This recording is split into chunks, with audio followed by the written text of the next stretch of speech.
Merci Élise de nous rejoindre. J'ai pris le temps de te présenter voilà en parallèle. Merci de nous rejoindre pour cette thématique prise de parole en public, oser, captiver, persuader. Ça donne envie. J'aime beaucoup cette thématique. Merci d'être là pour nous en parler. Je le rappelle, tu es ex-comédienne, metteur en scène, directrice de théâtre et on t'a proposé en 2008 de former, voilà, de créer une formation sur la prise de parole en public pour des cadres, des salariés, des dirigeants, voilà, des avocats, des écoles de commerce, des doctorants. Donc tu as découvert cet univers qui t'a passionné et c'est comme ça que cette nouvelle aventure a commencé pour toi après après ce grand chapitre autour du théâtre. Euh, alors, les objectifs aujourd'hui, c'est vraiment d'être dans du pratico-pratique en ce qui concerne la prise de parole en public. Donc, tu vas vraiment nous partager des conseils, tu vas même nous, voilà, nous montrer, on va pouvoir expérimenter ensemble. Donc, en direct pour ceux qui sont là et en replay pour ceux qui regarderont plus tard. Donc, c'est chouette, on va être dans du concret aujourd'hui. J'avais envie de commencer du coup par une première question.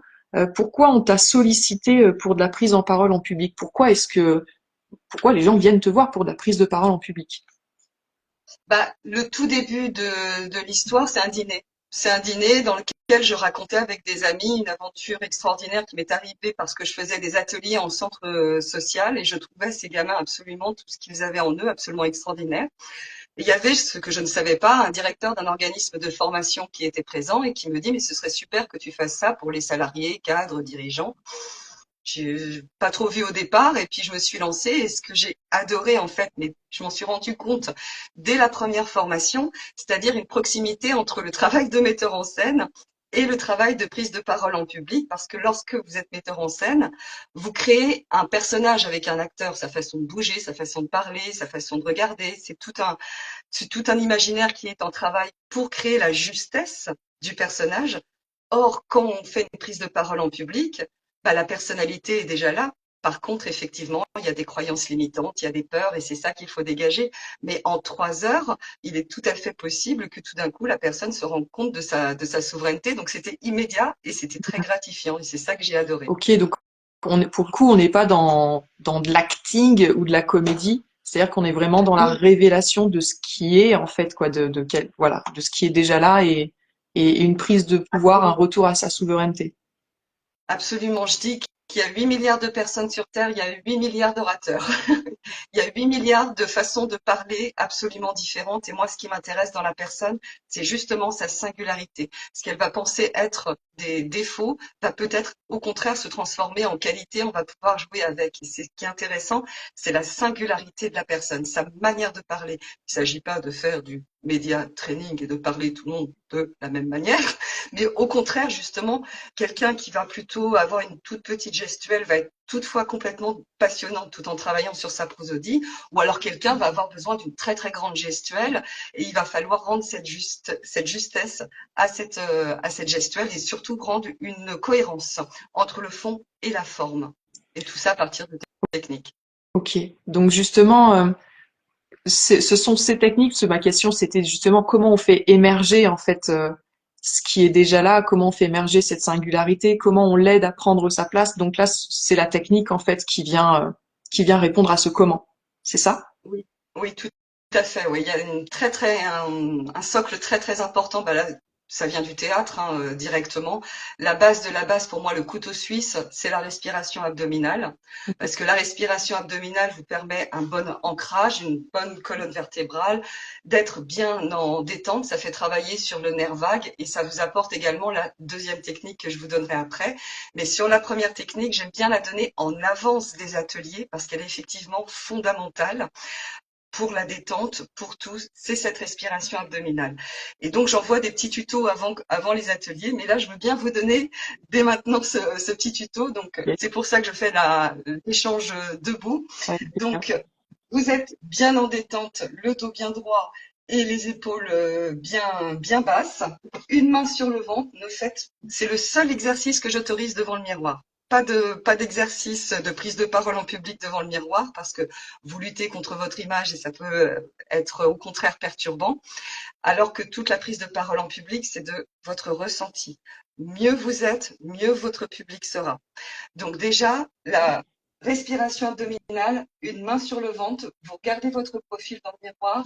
Et je sais pas si on voit bien le ventre On là, voit pas c'est ton ventre. non, on le voit pas. Hop, je me recule, on Ouais, m'entend toujours. c'est bon, on y Et donc entend. là, c'est uniquement le ventre Ok. qui se gonfle et qui se dégonfle. C'est-à-dire que ça passe directement dans le ventre et pas par la poitrine, où on a le plexus solaire et c'est le berceau des émotions. Et c'est là où, lorsque l'on prend la parole en public, bah, ça peut être complètement bloqué ici, on a les épaules qui se relèvent et puis on a la voix fragile. Alors que la respiration abdominale, ça permet de faire descendre tout ça, d'être en détente, avoir une bonne gestuelle et une bonne souveraineté. C'est ça qui est extrêmement important. Et qui permet ensuite le deuxième exercice, qui est la voix affirmative que je suis en train d'utiliser là, qui n'est pas la voix que j'utilise dans mon quotidien, qui permet de m'affirmer pour moi et pour mon auditoire et qui permet aussi une très très large prosodie. Je dis le mot, je l'emploie pas souvent en prise de parole, mais la prosodie, c'est votre propre musicalité Hmm. parce que vous avez votre propre singularité dans la gestuelle, mais aussi votre rythme, votre débit, votre intensité, votre volume. Et tout ça, grâce à la respiration abdominale, ça se met en place de manière très, très aisée, en fait. Ok. Donc là, on rentre dans, ok, donc c'est la voix affirmative dans les objectifs que tu proposais pour aujourd'hui. Donc il y avait considérer sa voix comme un instrument. Donc est-ce que on est dans la voix affirmative quand tu parles de ça? C'est la voix Absolument. affirmative. Ok. Tout ça, c'est aussi important en prise de parole de se considérer aussi comme un instrument. C'est-à-dire que ça permet un petit peu de se mettre à distance et d'employer toutes les gestuelles possibles et imaginables. Et c'est ça qu'on fait en atelier, ce qui est très confortable parce que vous êtes dans un climat bienveillant, en confiance, où vous avez le droit à l'erreur. C'est ça qui est pas évident en prise de parole en public quand vous le faites pour la première fois. C'est-à-dire que vous faites une chose que vous n'avez jamais faite pour la première fois en public. Donc évidemment que ça a quelque chose d'effrayant, alors qu'en atelier, vous pouvez vous tester. Donc déjà, il y a ce premier recours de la respiration abdominale, le deuxième recours de la voix affirmative, et ensuite, on travaille sur votre gestuelle et sur votre façon de parler en vous débarrassant de vos croyances limitantes. Et notamment, dès la voix affirmative, il se passe quelque chose de très intéressant où les gens font, mais j'oserais jamais parler comme ça. Et c'est là où la force du groupe est importante, c'est que les autres disent, mais non, juste tu t'affirmes. Passer de l'ombre à la lumière, c'est ça aussi qui fait peur dans la prise de parole en Ouais. public. Alors que c'est subtil pour le coup. Je peux donner mon retour parce que j'ai travaillé avec toi sur la formation Vendre sans se vendre, qui est un peu la quintessence de la prise de parole en public, de la compétence absolue. Et euh, et en fait, c'est vrai qu'il y a un truc où on s'entend, on fait oh waouh, c'est moi. Et alors qu'en réalité, c'est quelque chose de très subtil. Et quand je l'observais par rapport aux autres personnes qui étaient là. Quand je les voyais faire, il y avait ce waouh, alors que ça restait subtil en fait. C'était plus effectivement dans une présence, ça ancrait quelque chose, on sentait cette souveraineté, alors que c'était tout à fait naturel au final. Ça veut pas dire que du coup on était dans quelque chose où on essayait de voilà, ou alors notre voix changeait complètement. Et c'était hyper intéressant de le vivre. Mais du coup, est-ce qu'on peut aller un petit peu plus loin dans l'exercice, c'est-à-dire parce que je pense que intellectuellement, on peut entendre ce que tu dis, ok, la respiration abdominale, la voix affirmative, mais comment on se lance en fait? Est-ce qu'il y a un moyen un peu de se lancer dans tout ça et comment on sait qu'on est en train de faire ce qu'il faut? Et ben, c'est là où l'analogie avec l'instrument est très, très importante, l'instrument ou l'outil, c'est-à-dire prendre l'analogie du sport et de l'entraînement, c'est un entraînement quotidien pour que cette respiration abdominale devienne un automatisme quand vous en avez besoin. Et quand vous en avez besoin, c'est pas forcément uniquement en prise de parole en public, ça peut être un entretien d'embauche ou un entretien ou une réunion. Parce qu'une prise de parole en public, c'est pas seulement parler devant 5000 personnes. Ça peut être de parler devant une centaine de personnes. Ça peut être parler devant 8 personnes en réunion, défendre un projet, défendre quelque chose. Donc c'est là où ces recours à la technique sont extrêmement importantes pour que vous soyez en détente. Et le mieux, c'est de le faire, de le pratiquer tous les jours pour que tout d'un coup, cette respiration, bah, elle vienne absolument automatiquement. Et là, il n'y a pas d'autre moyen que de s'exercer comme un instrument. Ouais, Idem pour la voix affirmative. Se tester de plus en plus pour se ok. l'approprier. Donc, on va voir un peu comment on associe les deux. Effectivement, pour faire un retour par rapport à la respiration abdominale, moi j'ai été très surprise parce que j'ai fait un peu de yoga, je suis facilitatrice en méditation. Donc, quand tu m'avais parlé de la respiration abdominale, j'étais ah, oui, bon, je connais la respiration abdominale. Et en fait, non. je, je me suis rendu compte et c'était hyper intéressant parce que on a cette croyance que parce que on a peut-être des pratiques qui incluent la respiration, que on est dans une maîtrise de celle-ci, alors que non, pas forcément. Et je me suis rendu compte, et c'est justement quand j'ai eu besoin de poser ma voix affirmative que je me suis rendu compte qu'en fait ma respiration était manquait de profondeur. Cette respiration abdominale, ça veut pas dire que je respirais pas par le ventre, mais j'avais pas cette profondeur qui faisait que j'arrivais à poser ma voix affirmative derrière et à la maintenir aussi parce que c'est une gymnastique, c'est vraiment du coup je ne peux qu'appuyer du fait de l'expérience que j'ai vécue avec toi, que effectivement c'est une gymnastique et je le faisais encore, tu vois. J'étais sur la Foire Expo hier et avant-hier. On avait voilà j'avais un stand de Réseau Zen 87 avec l'espace du mieux-être de Panazol et je savais que toute la journée, alors on y était pour la notoriété, je savais que j'allais devoir mettre des cartes dans les mains des gens et du coup, je travaillais sur le chemin de l'allée, tu vois, la voix affirmative dans la voiture, la respiration abdominale et les exercices qu'on avait fait vraiment ou de parler comme ça sur l'expiration et d'aller vraiment en profondeur pour poser ma voix et à dire la phrase que j'avais prévu de dire parce que ce qui est fou et ce que j'ai pu voir avec toi en travaillant, et je trouve que c'est tellement important de se faire accompagner justement par quelqu'un dont c'est le métier, comme c'est ton cas, c'est que bah en fait on a besoin de ce retour. On a besoin de ce retour d'expérience et c'était hyper intéressant de voir que quand j'essayais de le faire, parfois j'y arrivais pas. Et quand j'essayais pas et que j'étais dans ma zone de confort sur certains sujets, elle était là et elle était déjà posée. Et c'était hyper intéressant d'avoir ce retour extérieur. De la même façon que je me rappelle qu'il y avait une des participantes euh, qui arrivait pas en parlant, mais quand tu lui demandais de faire du charabia, qui arrivait à le faire. Ou des Oui, personnes en chantant qui y arrivent. Qu'est-ce qui fait que oui. d'une posture à l'autre, en fait, on est dans cette maîtrise ou alors on ne l'est pas? On va rentrer dans un domaine qui est un petit peu connexe à la prise de parole en public, c'est l'estime de soi. Parce que la prise de parole en public, bah, ça engage de se mettre en lumière, d'être face au jugement, etc. Et on a l'habitude de respirer par ici. Et ici, c'est le berceau des émotions et parvenir à faire descendre ces émotions dans le ventre, parfois pour certaines personnes, ça peut être très très compliqué. Et c'est ça aussi où il y a des personnes qui vont avoir des difficultés à des endroits complètement différents. C'est pour ça que chaque formation, le matin, je sais comment ça commence, mais l'après-midi, je sais pas comment je vais travailler. Enfin, je sais le matin pour l'après-midi comment je vais travailler et quels exercices je vais adapter aux différentes personnes. Et donc, il y a des exercices qui vont être adaptés à une personne et pas forcément à une autre pour répondre véritablement à sa problématique Mm, spécifique. mm. Ok.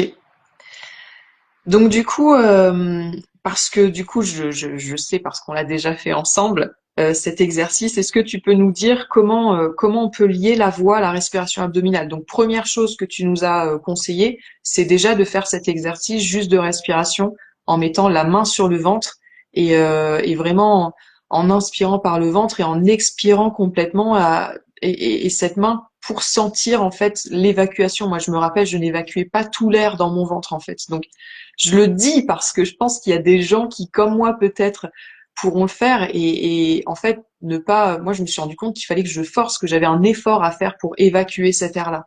Donc, ça prend tout son sens de vraiment premier exercice, la respiration abdominale, quelque chose qu'on peut faire tous les jours. Mhm. Voilà, prendre le temps de inspirer et expirer complètement. Oui. Et si les personnes ont vraiment des difficultés à faire descendre cette respiration dans le ventre, il est possible de s'allonger et cette respiration vient naturellement parce que c'est la respiration du sommeil. Donc en position allongée, elle vient très rapidement. Donc conscientiser le système d'inspiration-expiration en étant allongé, bien le conscientiser, puis quand on l'a bien conscientisé, se relever et essayer tout simplement de le reproduire. Et c'est vrai que c'est pas évident parce que j'oblige à conscientiser quelque chose qui est instinctif. La respiration, évidemment, on pense pas là j'inspire, là j'expire. Donc forcément, j'oblige. Alors des fois, il y a des choses très drôles. Par exemple, des gens vont inspirer en rejetant de l'air, en rentrant le ventre, ce qui est évidemment l'inverse, parce que la conscientisation, du coup, ça fait on s'en mêle les pinceaux. Donc c'est pas grave, faut être juste patient, ça se met en place rapidement. Et pour mettre bien la voix affirmative, on peut la conscientiser aussi en expulsant les consonnes. Mm. K, K, K, des choses comme ça. K, fait. Et là, on voit bien le travail du diaphragme. On sent le travail du diaphragme et du coup, on peut commencer vraiment à associer les deux. Et le seul bon curseur, le seul bon thermomètre pour vous-même, c'est votre ressenti. Mm. Vous sentez quand vous avez cette voix, vous l'avez testée en atelier, je vous ai fait vous l'approprier, l'entendre, et après, c'est la retrouver chez vous, donc faire la respiration, et quand vous le sentez, soit faire les exercices avec les consonnes, soit parler, et puis ensuite aller à la boulangerie, demander une baguette, s'il vous plaît, avec cette voix affirmative. Y aller petit à petit. Ouais. Ce qui est hyper intéressant dans ce que tu disais tout à l'heure, c'est que cette respiration abdominale, en plus, c'est une respiration qui apporte de la détente. Donc Ah, c'est c'est tout bénef en fait. Et quelque part la nature est bien faite parce que du coup on peut, enfin le fait de travailler la prise de parole, de travailler cette respiration, de travailler sa voix affirmative, en fait, quand on est dedans, on crée cette détente aussi pour soi. Donc, c'est presque un cercle vertueux, en fait.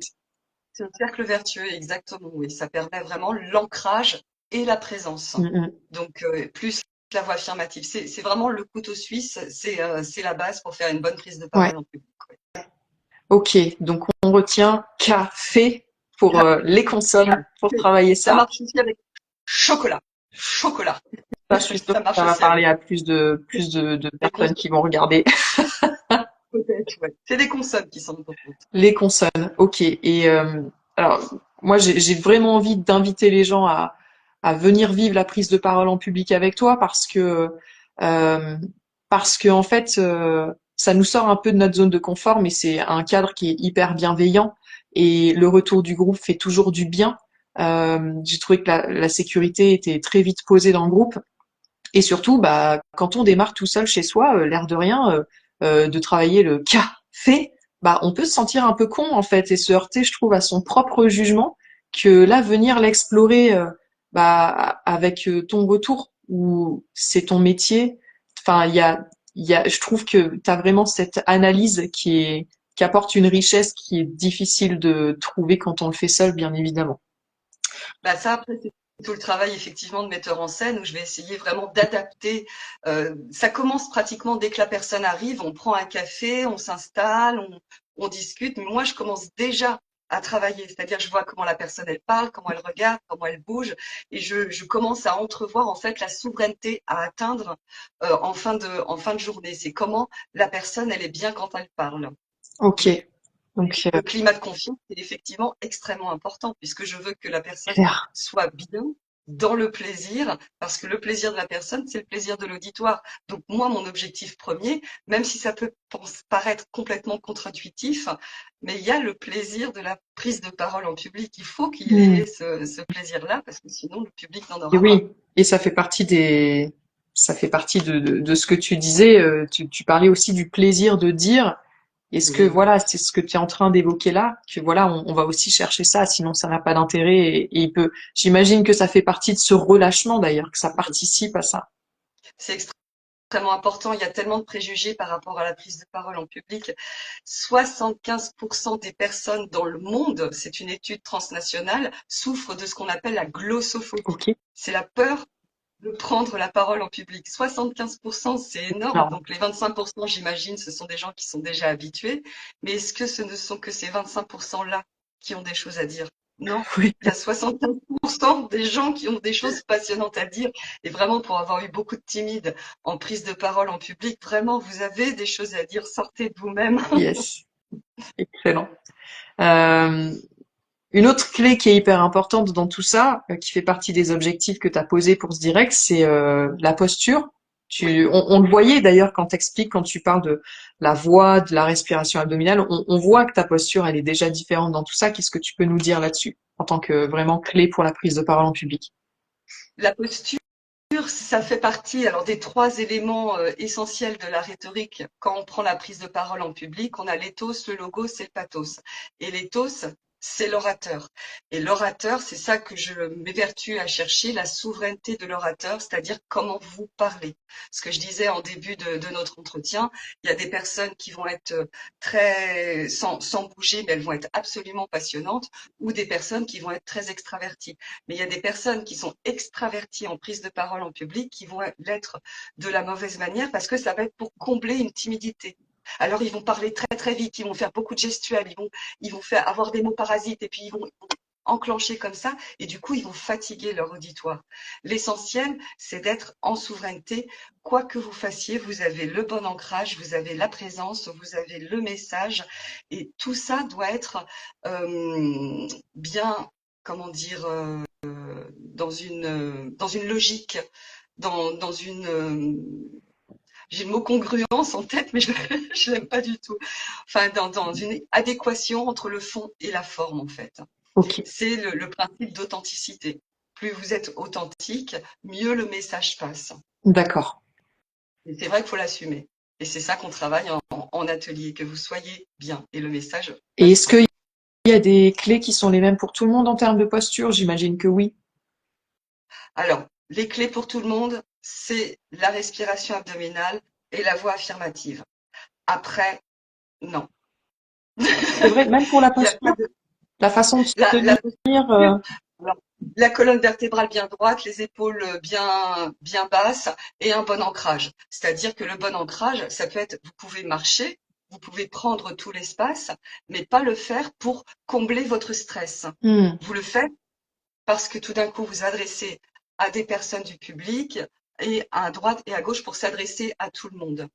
Donc ça, c'est effectivement la base. Mais sinon, la posture, ça peut être vraiment d'être complètement immobile, avoir une toute petite gestuelle et être passionnante. On le voit par exemple avec une personnalité, on l'aime ou on l'aime pas, mais Blanche Gardin, elle est derrière son micro pendant 1 heure et demie et tout est dans prosodie. Paf, paf, paf, paf, paf. C'est presque une musique. Et du coup, ça devient complètement passionnant. Et sur la posture, donc être bien droit, bien à l'aise, bien présent et bien en cohérence en fait. Mais Ok. après, c'est chacun sa gestuelle, c'est Hmm. chacun sa manière de regarder, de Et sourire, oui. c'est ça qui est passionnant. C'est jamais le même travail avec chaque Ouais. personne. Et c'est intéressant de voir comment tout est lié. Je me rappelle pendant la formation d'une des personnes, enfin, et ça rejoint une fois de plus cette gymnastique et cette attention qu'on se porte à soi-même, je trouve, au quotidien pour venir travailler sa prise de parole, la manière dont on a fait des sketchs aussi, voilà, on a fait des mises en situation qui étaient hyper intéressantes. Et je me rappelle très bien d'une des personnes qui était là, qui au départ arrive parce qu'elle est vigilante, en fait, elle sait qu'elle est dans l'exercice, la posture elle est droite, elle a les épaules basses, tout ça, elle est ancrée, on sent que la voix affirmative est posée, il y a le souffle, et puis on voit, je me rappelle petit à petit, et puis au fil des questions que tu lui posais, qui venaient peut-être la mettre en difficulté, qu'il y a, il y avait ce relâchement, et là, il y a quelque chose qui se perdait. Et c'est fou de voir finalement comment la mécanique, elle est globale, et que j'ai le sentiment que de toute façon, une fois que, quand on est dans cette assise, que la respiration est en place et que la voix affirmative est posée, qu'il y a quelque chose qui s'ouvre Oui. de par la force des choses, peut-être, j'ai envie de dire. Donc, est-ce que la posture, c'est quelque chose à quoi il faut être attentif, mais est-ce que à la fois ça découle pas du coup des deux exercices précédents de la respiration abdominale et la voix affirmative? Oui, tout à fait, et surtout aussi de ce qu'on a dans la tête. C'est pour ça que c'est très lié avec la confiance en soi et et l'estime de soi, parce que prendre la parole en public, c'est faire face au jugement. Donc accepter qu'il y ait des personnes dans la salle qui vont dire j'aime pas sa chemise, j'aime pas sa façon de parler, j'aime pas. Mais ça, c'est la problématique. Votre problématique, c'est le message qui est le plus important.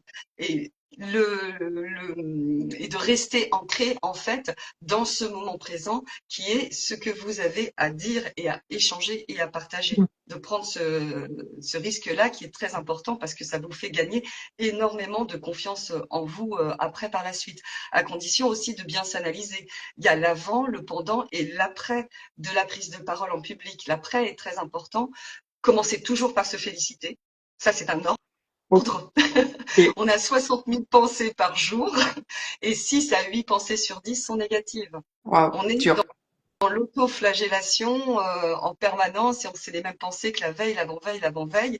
Donc non, on commence par se féliciter. On a fait un acte fort de prise de parole en public. On Mm. commence par se dire waouh, je l'ai fait et c'était bien. Et après, comme je vais faire après avec notre entretien, je vais dire tiens, ça j'aurais peut-être pu le dire autrement, ça comment je peux faire passer cette idée-là, comment. C'est ça aussi qui est important plutôt que de dire ah j'ai été nulle à ce moment-là. Non. Ça, c'est sclérosant, ça vous empêche d'avancer. Alors que dire la prochaine fois, ça c'est positif et ça fait avancer. Yes, hyper Mm. important. Ok, donc on Oui, retient bien ça. Il y a l'avant, il y a le pendant et il y a l'après. C'est vraiment un acte de bienveillance en fait envers soi pour cultiver la prise de parole en public, quoi. absolument, oui, oui. Ok. Oui, oui, pour voilà une dignité de soi, un orgueil de soi retrouvé en fait. Voilà, plus on prend la prise de parole, plus on prend la parole, plus on gagne en confiance. Hmm. Ok. Et ça peut être à la machine à café avec les collègues, ça peut être Exactement. voilà même dans des petites choses, mais sans cesse essayer en permanence de se lancer des défis comme ça, de prendre Et la parole. oui, tout, tout, tout est un terrain de jeu pour ça, quoi. Parfois, juste un Absolument. tête-à-tête avec une seule personne peut être quelque chose qui nous demande d'avoir du courage, quoi, et de travailler sa prise de parole, quoi.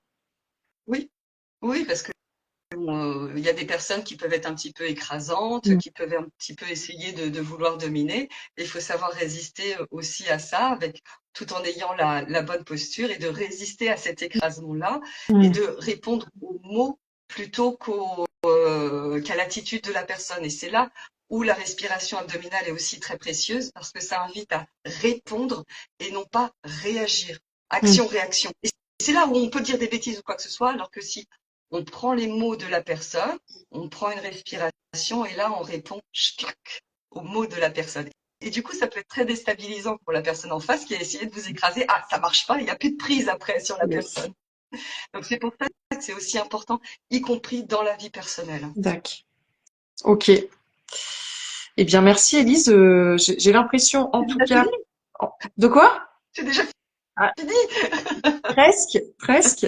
On va effectivement passer à la suite. Je pense que, alors dis-moi si je me trompe, sur en tout cas les objectifs du direct et sur ces quatre éléments clés qu'on va rappeler euh, concernant les objectifs d'une bonne prise de parole en public, j'ai l'impression que on est OK. Est-ce que c'est bon pour toi? On a vu du coup donc la respiration abdominale, pourquoi c'est important, ce que ça crée, comment la pratiquer, considérer sa voix comme un instrument avec la voix affirmative avec cet exercice aussi où on peut le coupler avec justement la respiration abdominale en travaillant sur les consonnes, comme tu nous l'as montré avec les mots café, avec chocolat, la posture donc qui découle des deux exercices précédents, mais qui demande quand même un point de vigilance, et cette quatrième clé qui est donc de prendre du plaisir dans tout ça, quoi, d'apprendre à prendre du plaisir à devenir cet orateur et à s'asseoir dans cette souveraineté qu'apporte la prise de parole en public quand elle commence à être un peu maîtrisée et qu'elle peut devenir un jeu, quoi. Euh, donc, ce que j'ai envie de rajouter à ça, alors c'est d'une part, déjà merci parce que c'est super chouette. Je pense que ça semble être des détails, mais alors mais tellement pas. C'est d'une importance et on rappelle que tout ça, c'est à travailler tous les jours. C'est une gymnastique, c'est quelque chose qui se développe, qui s'acquiert au fil du temps. Alors d'une part pour les personnes qui auraient envie d'aller plus loin avec toi, parce que le travailler seul, c'est chouette, mais vraiment avoir un professionnel, moi une fois de plus, de ma propre expérience pour l'avoir fait avec toi, j'ai trouvé ça mais tellement plus riche d'avoir ton retour et vraiment on voit là toute ta zone de génie aussi, de toute ton expérience de metteur en scène où tu dis ah ouais waouh, elle voit des trucs, elle voit des trucs qui sont hyper importants et c'est ces petits trucs du coup qui nous permettent de shifter parce que bah là où nous on les voit pas parce qu'on n'a pas la distance en fait, on n'a pas l'objectivité pour le voir. Donc pour les personnes qui auraient envie de se faire accompagner avec toi, tu proposes une journée d'atelier de formation sur la prise de parole en public.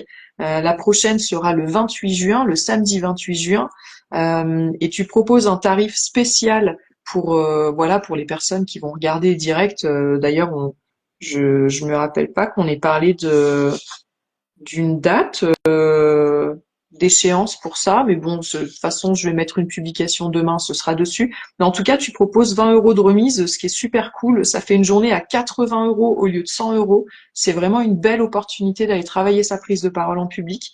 Donc, j'invite vraiment toutes les personnes qui sont intéressées à profiter de cette opportunité-là pour venir travailler la prise de parole avec toi le 28 juin, mais voilà, sur une autre date que tu proposes parce que c'est un atelier que tu proposes régulièrement. Mm. Et pour les personnes qui auraient envie de pousser, il faut le préciser quand même, on l'a vu, la prise de parole en public, tu parlais, c'est quoi le mot, les gens qui ont peur de prendre la parole en public, les 75%? Pardon? Glossophobie. La La glossophobie. glossophobie. Glossophobie. La glossophobie, je pense que selon les proportions que ça prend, peut-être qu'une journée, parfois, c'est pas suffisant parce qu'effectivement, il y a des choses à aller regarder derrière et c'est là où ça vient toucher l'estime de soi. Et c'est pour ça que tu as aussi créé une formation que tu as appelée la compétence absolue, cette Oui. compétence absolue qui est l'estime de soi et qui englobe évidemment la prise de parole en public. Donc, ce qui est vu sur cette journée de prise de parole en public, elle est aussi englobée dans la compétence absolue qui là est une formation qui dure, c'est quoi, 3 jours, je me rappelle Trois plus, jours, oui. 3 jours. 3 jours. Et ensuite, donc il y a vendre sans se vendre, qui est voilà, on va un cran plus loin, c'est 4 jours, 2 jours d'affilée, puis une semaine plus tard, 2 autres jours, où là ça s'adresse à un public voilà peut-être différent. Alors je regarde en même temps, on a un retour. Élise a raison, ça a passé vite et c'est bon signe. C'était passionnant et enrichissant. Un grand merci à toutes les deux. À bientôt. Eh bien, merci beaucoup pour ce très beau retour. Voilà, pour les personnes qui ont envie d'aller plus loin et c'est peut-être un public différent, donc vendre sans se vendre, peut-être quand il y a une partie commerciale. Je sais que c'est une formation que tu as proposée à des artistes à un moment donné. Euh, Oui. Parfois, c'est compliqué d'être. Euh, on peut être excellent dans ce qu'on fait, mais avoir une difficulté folle à se mettre en avant. Donc, c'est aussi ce public-là qui est concerné par vendre sans se vendre. Enfin voilà, je trouve ça intéressant d'expliquer aussi aux gens que en fait, selon où ils en sont, selon ce qu'ils ont envie de travailler, il y a ces 3 niveaux de formation que tu proposes sur une journée, 3 jours, 4 jours. Et voilà, il y en a pour tout le monde. On a un retour de Sandrine aussi qui dit qu'elle a expérimenté avec toi la prise de parole en public. Journée qui m'a permis de dépasser certains blocages, le tout dans la bonne humeur et dans la bienveillance d'Élise. Ah oui. Eh bien, merci. Très important. Merci Sandrine pour ce retour. Donc, voilà ce que j'avais envie de dire. Élise, est-ce que tu as envie de rajouter quelque chose par rapport à tout ça? Est-ce que j'ai oublié quelque Qu'est-ce que chose? Qu'est-ce que j'ai? Bah, déjà, je suis dans le plaisir chaque fois que je fais cette formation, quelles que soient ces 3 formations, et qu'effectivement, j'ai appelé l'estime de soi la compétence absolue parce que j'ai commencé les formations après la prise de parole en public avec la gestion des conflits, gestion du stress, etc. Et que ça me satisfaisait pas du tout. J'avais l'impression d'être des pansements sur une Mm. jambe de bois. Et que quand j'ai découvert l'estime de soi, je me suis dit, c'était comme si c'était un puzzle qui s'assemblait. Et quand on est bien avec soi, bah, on est bien avec les autres. Donc on arrive à mieux communiquer, on arrive à mieux même vivre les moments de crise, même mieux. Et que vraiment, c'est la compétence absolue. L'estime de soi, c'est vraiment la confiance en soi, ce qui vous permet de oser aussi. Et qu'après, les prises de parole en public, c'est facile. Yes, c'est clair. Donc voilà. Super. Excellent. Merci beaucoup, Élise. C'était passionnant. Merci pour ces clés vraiment concrètes. Je suis ravie d'avoir pu partager ça avec les personnes qui nous auront suivis aujourd'hui et qui vont pouvoir en profiter aussi avec le réel qui va découler de ça. Donc, un grand merci. Merci à toi. Je te dis à très bientôt À très et voilà, si vous voulez tous bosser la prise de parole, vous avez ce qu'il faut dans ce webinaire et sinon, vous savez comment contacter Élise. Voilà. À très vite sur Réseau Zen. Excellente journée à tous. À Merci. bientôt. Merci. Au revoir. Ciao. Ciao.